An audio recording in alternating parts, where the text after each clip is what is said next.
Welcome to 20 TV news. దేశవ్యాప్తంగా చర్చనీయాంశమైన వక్ఫ్ సవరణ బిల్లును నిన్న ఏప్రిల్ 2వ తారీఖున పార్లమెంట్లో ఆమోదం పొందింది. అదేవిధంగా నేడు రాజ్యసభలో కూడా దీనిపై చర్చ జరుగుతుంది. అధికార పక్షం ప్రతిపక్షం వాదోపవాదాలు జరుగుతున్నాయి ఈ బిల్లుపై.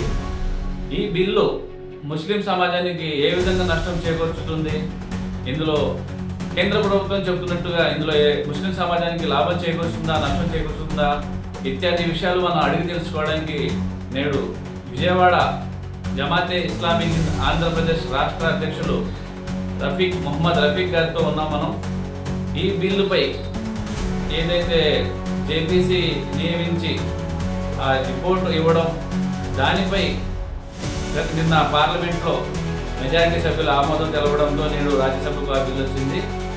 ఈ బిల్లు ద్వారా ముస్లిం సమాజానికి ఏ విధమైన నష్టం జరుగుతుందనే విషయాలు ఏదైతే ఈ పరిస్థితులు ఉన్నాయో ఈ చట్టం పైన ముస్లిం పర్సనల్ లా బోర్డు తుది నిర్ణయం వచ్చేంత వరకు వెయిట్ చేసి ఆ విధమైన యాక్షన్ ప్లాన్లో దిగాలంటారా ముస్లిం దేశవ్యాప్తంగా?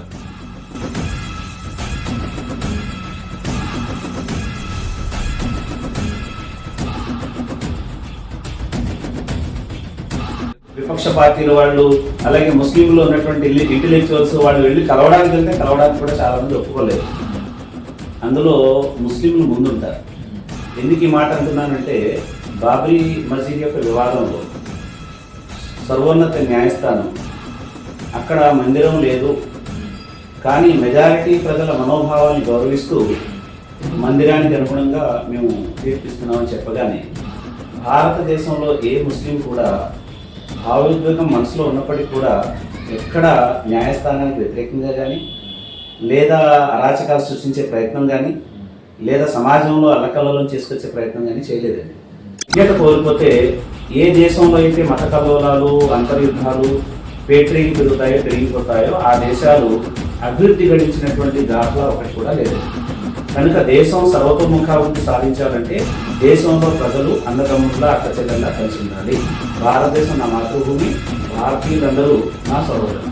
ముఖ్యంగా ఈ అపోహ తీసేయాల్సింది ఏంటంటే, కన్ను పడగానే అది కబ్జా చేసుకోవడం అనేటువంటి మాట ఏదైతే ఉంది, ఇది ఒక భయంకరమైనటువంటి అబద్ధం. ఈ అబద్ధాన్ని ప్రచారం చేసే వాళ్ళు కూడా మనస్సాక్షిని అడగాలి.